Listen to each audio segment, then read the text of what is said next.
একদিন গ্রবলপুর গ্রামে একটি জঙ্গল কোথা থেকে ভেসে ওঠে।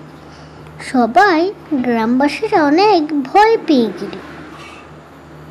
তারপর থেকে এই জঙ্গলটা থেকে আওয়াজ বের হতে লাগলো।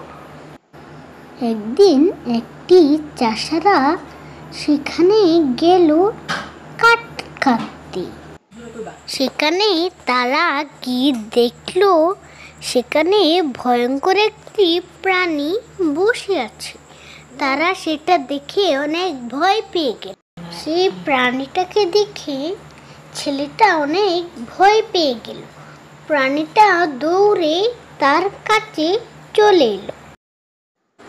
প্রাণীটা তারপর ছেলেটার কাছে দৌড়ে এলো।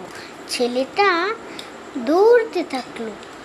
প্রাণীটা তাকে আর ধরতে আর পেল না।